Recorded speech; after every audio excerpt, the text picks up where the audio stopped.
Hi, my name is Jessica Click. My mom came to know the Lord through a Billy Graham crusade. We were at church every time the doors were open, Sunday morning, Sunday night, Wednesday night.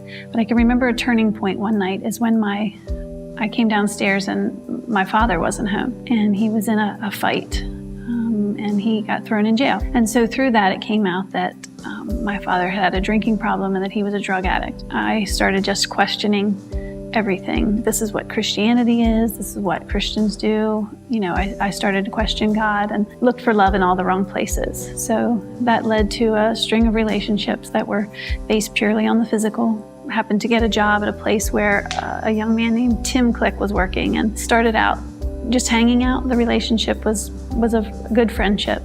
It quickly moved to a physical relationship. 2 months after we started dating, I found out that I was pregnant. We did decide together that we would seek to have an abortion. I remember that drive the first time. I can tell you all of the details. I remember inside that something literally and figuratively died in me that day. There was just a part of me that I knew I could never get back.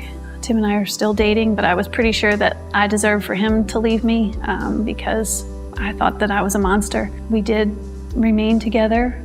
He actually proposed, and we were engaged November of that year. In April of the following year, 2 months before our wedding, I found out that I was indeed pregnant again.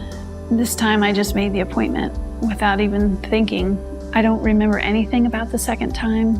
I feel like that's probably the lowest point. Feeling that God wanted nothing to do with me, that I was never going to be used for anything valuable. And we remained together. 3 years into our marriage, I found out that I was pregnant again, and of course, everything's set up right. We're married, it's fine. 8 months after Ian was born, I was pregnant again.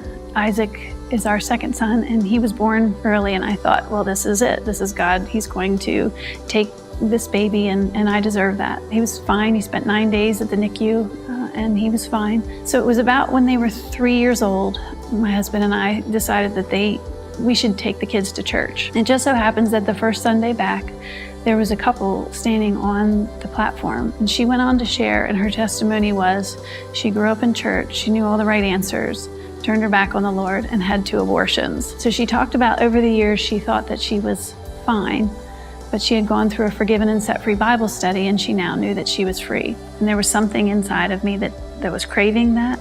I wanted to be free, but I didn't think I could be forgiven. So I sought her out after the service to see where I could get this freedom and forgiveness, and she had spoken of this Forgiven and Set Free Bible study. One Sunday morning, there was a pastor that had come to the church, and he started to share the gospel. He said, somebody here needs to hear the gospel. So on October 7th, 2007, that gospel was shared for me. I asked the Lord to forgive me for all that I had done, that I had made such a mess of my life, and I asked him to be in charge.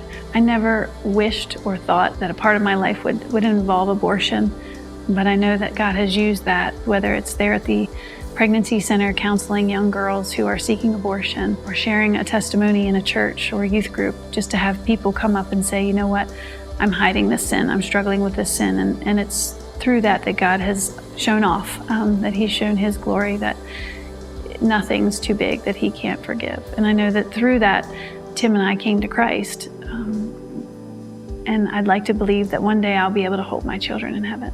If you or someone here today is struggling with the thought of having an abortion, or maybe you have had an abortion, please know that there are people here in this church, there's people in the area who want to help you. There is a God who forgives, and there is a way out. You don't have to live with the scars and the pain any longer. There is not anything too big that God can't forgive. The ground is definitely level at the foot of the cross.